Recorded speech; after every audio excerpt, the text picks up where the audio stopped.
कल तक हमने आपको ये बताया था कि जो आकृतियां होती हैं वो समरूप कौन कौन सी आकृतियां होती हैं। तो हमने बताया था समरूप आकृतियां आप कैसे जान पाएंगे, जब कोई आकृति हमारी दो कसौटियों को पूरा करेगा। कौन कौन सी दो कसौटी? एक तो हमारा संगत भुजाओं का अनुपात बराबर होना चाहिए और दूसरा संगत कोण बराबर होना चाहिए। आज हम ये संगत बिंदुओं को जानेंगे कि कैसे हम आकृतियों पे संगत बिंदु पता कर पाएंगे।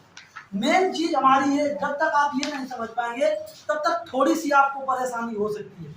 जैसे हम कोई आकृति ले लें, यहाँ पे हमारा एक ये हमारा एक क्या बना हुआ है, पंचभुज बना हुआ है, और एक हमारा ये पंचभुज बना हुआ है। इस तरीके से हमारे दो पंचभुज बने हुए हैं, ठीक है ना। यहाँ पे हमारा ये ए है, ये बी है, ये सी है, ये डी है, ये ई, ठीक है ना। ये हमारा क्या है, ये हमारा पी है, क्यू है, आर है, एस है, और ये हमारे दो पंचभुज है, ठीक है ना। इसमें हमारा देखो यहाँ पे ये दिया जाए, कुछ ना कुछ ऐसा दिया जाएगा कि जिससे, अब देखो ऐसे हमारा बना है तो नॉर्मली तुम समझ सकते हो जो ये वाला कोण है ऐसा लग रहा है कि ये इसके बराबर है, तो ये वाला बिंदु तो आप ए हो गया हमारा किसके, पी के, ठीक है ना। और फिर इसके बाद अब ये वाली भुजा के, ये वाले कोण के साथ ये वाली भुजाएं, ये वाली भुजाएं, ये वाले कोण के साथ ये वाली भुजाएं, तो एक हमारा कुछ न कुछ और हिंट दे दी जाए। जैसे कह दिया जाए ये वाला जो कोण है ये इस वाले कोण के बराबर है, और ये वाला जो कोण है, ये वाला जो कोण है, ठीक है ना, ये जो हमारा कोण है वो हमारा इस वाले कोण के बराबर है। तो अब आप संगत बिंदु आराम से पता कर सकते हो, सभी संगत बिंदु पता कर सकते हो। कैसे? देखो ये हमारा ए कोण हो गया, तो ये देखो जो बिंदु ए होगा और ये पी कोण के बराबर है, कोण ए कोण पी के बराबर है, तो यहाँ पे जो कोण ए है कोण पी के बराबर है, तो जो बिंदु ए होगा ना वो हमारा पी के संगत होगा, ठीक है ना।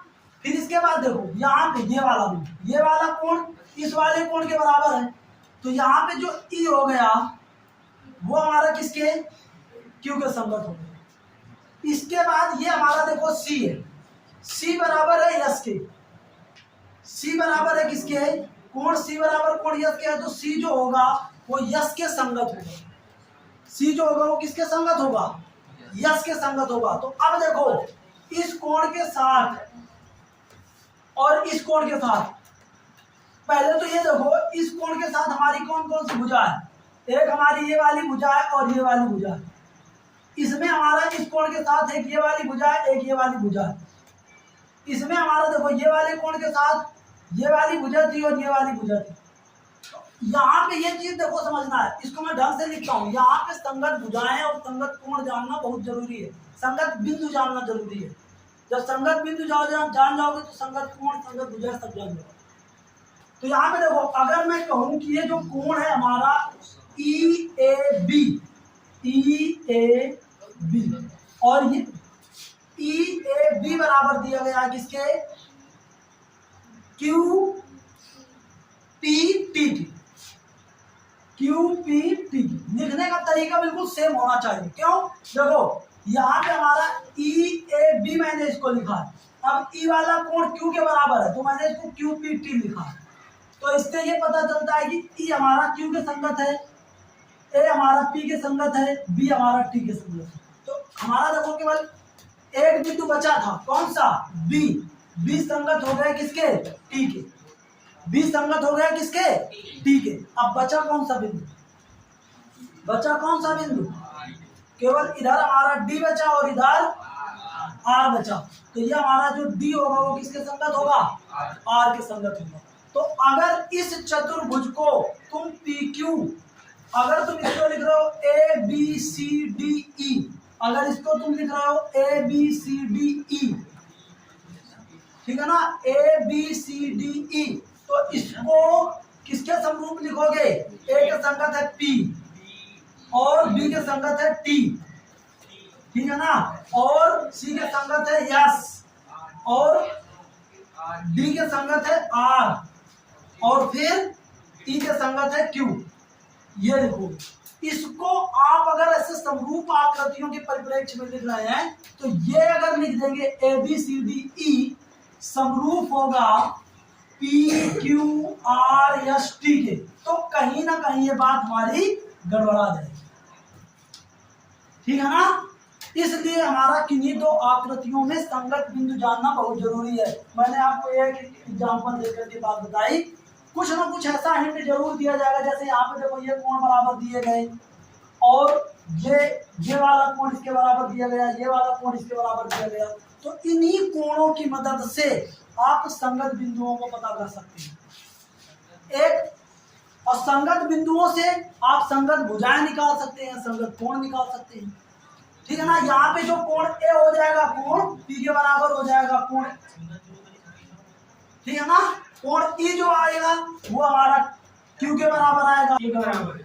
एक कोण ए बराबर कोण पी के, कोण बी बराबर कोण टी के, कोण सी बराबर एस के, कोण डी बराबर कोण एस के, कोण ई बराबर कोण क्यू के। इस तरीके से यहाँ पे डिसाइड कर सकते हो।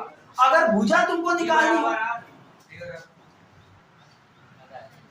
ए पी के, बी टी के, सी एस के, डी आर के, ई क्यू के। अगर आपको भुजाएं पता करनी कि भुजाएं कौन कौन सी अनुपातिक हैं, समानुपातिक हैं, तो ए बी भुजा किसके होगी? ए बी भुजा अनुपातिक होगी या पीटी के। और बी सी भुजा किसके होगी? बी सी भुजा किसके होगी? टी एस के। और सी डी भुजा किसके होगी? एस आर के। और डी ई भुजा किसके होगी? आर क्यू के। R Q. ये चीज ऐसे आप लिख पाओगे। अगर इसके अलावा अगर ये चीज तुम सही ढंग से नहीं लिखोगे तो फिर ये भी नहीं बना पाओगे, यहाँ पे गड़बड़ हो जाएगा। इसलिए समरूप आकृतियों में आपको संगत बिंदु जानना बहुत जरूरी होता है। ठीक है ना? और संगत बिंदुओं को ही जब हम पूरी क्रम से लिखेंगे, ठीक है ना, संगत बिंदुओं को जब हम क्रम से लिखेंगे तभी हम जो कसौटियां उनको सही ढंग से लिख पाएंगे। अब तुम बताओ पापा, ठीक है ना? तो देखो, ये एक आकृति हो गई। अब कभी एक थोड़ी सी और इसी से रिलेटेड प्रॉब्लम सॉल्व करते हैं। देखो आगे देखो, एक हमारा त्रिभुज है, एक हमारा ये त्रिभुज है। सबको दिख रहा होगा ये कैसा त्रिभुज है? कैसा त्रिभुज है? समकोण त्रिभुज है। ठीक है ना? यहां से अगर एक हम ऐसा बिंदु बी से एसी पर लंब डाल दें, ठीक है ना, ये भी हमारा, ये भी 90 डिग्री का कोण है और ये भी हमारा 90 डिग्री का कोण है। ठीक है ना? ये बहुत जरूरी बात है, इससे रिलेटेड सवाल भी देखो पूछे जाते हैं। यहाँ पे देखो एक चीज, ये हमारा ए बी सी, ये एक त्रिभुज है। इसमें अगर मैं कहूं कि कितने समकोण त्रिभुज बने हैं तो आप कहोगे कितने? एक तो देखो हमारा ए बी सी है और एक तुम्हारा ए, इस बिंदु को मैं मान लेता हूँ डी, एक तुम्हारा ए डी बी है और एक तुम्हारा बी डी सी है कि नहीं? तो ये तीन समकोण त्रिभुज बने हैं। कौन कौन से? एक हमारा बना है ए बी सी, और कौन? एक ए डी बी, और एक कौन सा? B D C. इतने ये त्रिभुज हैं, बी डी, ये सभी समकोण त्रिभुज बने। ये तीन समकोण त्रिभुज यहाँ पे बन रहे हैं। अब देखना, यहाँ पे ये त्रिभुज आपस में एक दूसरे के क्या है? समरूप भी हैं, लेकिन उन समरूप त्रिभुजों को लिखने का तरीका आना चाहिए।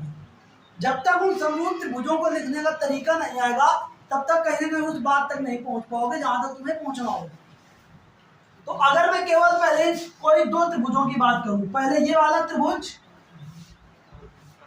और पूरा ये त्रिभुज, पहले मैं इन दोनों त्रिभुजों की बात करूं तो त्रिभुज A B C, A B व त्रिभुज बी डी या सी डी बी लिखूंगा तो आपको कंफ्यूज किया जाए। सी डी बी ऐसे भी तो लिख सकते हैं। त्रिभुज को आप किसी भी प्रकार से लिखो, इस त्रिभुज को आप CDB भी लिख सकते हो, BDC भी लिख सकते हो, DBC भी लिख सकते हो, ठीक है ना, DCB भी लिख सकते हो। त्रिभुज को किसी भी प्रकार से लिखो, लेकिन जब बात समरूपता की होगी तो आपको संगत बिंदुओं को ध्यान रख के त्रिभुज को लिखना पड़ेगा, ठीक है ना। जैसे ये अभी त्रिभुज संगत बिंदुओं को ध्यान में रख करके नहीं लिखेंगे बिल्कुल, ठीक। तो यहाँ पे पहले देखो, अगर मैं इस त्रिभुज की बात करूं, इस त्रिभुज की, तो इसमें कौन सा कोण समकोण है? कोण बी, ठीक है ना। यहाँ पे देखो, इस त्रिभुज पर अगर मैं बात करूं तो ये वाला कोण समकोण है, इस पूरे त्रिभुज पर ये वाला कोण समकोण है। अगर मैं इस त्रिभुज पर बात करूं तो ये वाला कोण समकोण है। मतलब ये बात तो पक्की है कि जो कोण बी है वो कहीं ना कहीं कोण सी के कोण डी के संगत है। या मैं इसको पूरा पूरा लिखूं, ABC, क्या कोण ABC जो बराबर है वो किसके? BDC की, है कि नहीं? BDC के। तो यहाँ पे एक बात पता लगी कि B2 तुम्हारा D के संगत है। हाँ, यहाँ से ये बात पता लगी कि B तुम्हारा किसके संगत है? D। अभी और बाकी चक्कर में ना पड़ना कि ये संगत है कि B संगत है कि क्या संगत, ठीक है ना। अब देखो, हमारा जो B है वो D के संगत है। इस बात को हम यहाँ से डिफाइन कर सकते हैं कि जो B है वो D के संगत है। आगे अब और हमें नहीं दिमाग लगाना कि AB के संगत है क्या, C के संगत है क्या। C तो C के संगत होगा ही, ठीक है ना। अभी आगे दिमाग नहीं लगाना। आगे एक चीज अब देखो, हमको देखना है एक चीज देखो, तो अगर मैं इस आकृति, पूरी आकृति में देखूं ये, और इस पूरी आकृति में देखूं, इस आकृति के पार्ट में ये देखूं, तो ये वाला जो कोण है दोनों में उभयनिष्ठ है क्या, है ना। तो ये जो हमारा कोण C होगा वो तो कोण C के बराबर ही है। या अगर मैं अपनी पूरे उसमें लिखूं तो लिख सकता हूं ACB, कोण ACB बराबर है किसके? BCD के, BCD के, है कि नहीं। तो ये वाला कोण ये क्यों बराबर है? उभयनिष्ठ है। वो रुक जाओ, BCD, ठीक है ना, BCD के। तो यहाँ पे दो चीजें पता लगी, क्या कि जो हमारा B है वो D के संगत है, ठीक है ना। जो B है वो D के संगत है। B किसके संगत है? D के। और C जो है वो तो C के संगत है। तो अब बचे क्या इन त्रिभुजों में? बचा कौन कौन सा बिंदु? कौन कौन सा बिंदु बचा? देखो B हो गया, बचा A। तो A बताओ किसके संगत होगा? A हमारा किसके संगत होगा? A हमारा संगत होगा B के, ठीक है ना। अब ये सोचने वाली बात है कि B D के भी संगत है, ठीक है ना।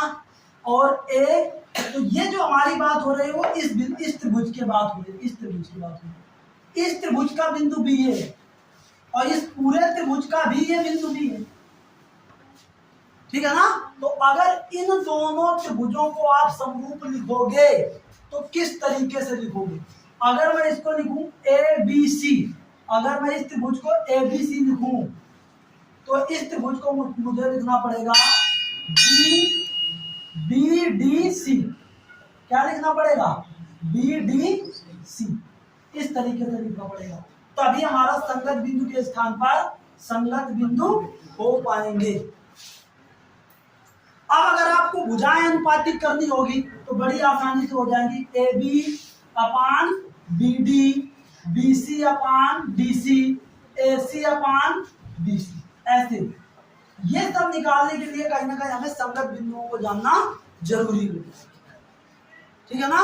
दो आकृतियां मैंने लेकर के बताया, जैसे जैसे हमारे सवाल आएंगे मैं और भी आकृतियां लेकर के वहां पे भी मैं बताऊंगा कि कौन कौन से संगत बिंदु होंगे बीच बीच में। फिलहाल इतने से आप थोड़ी बहुत बात तो समझ पाएंगे। कल हम आपको जो इसकी पहली अभ्यास होगी वो पढ़ाएंगे, ठीक है ना। उसको आप लोगों को ध्यान देना, ठीक।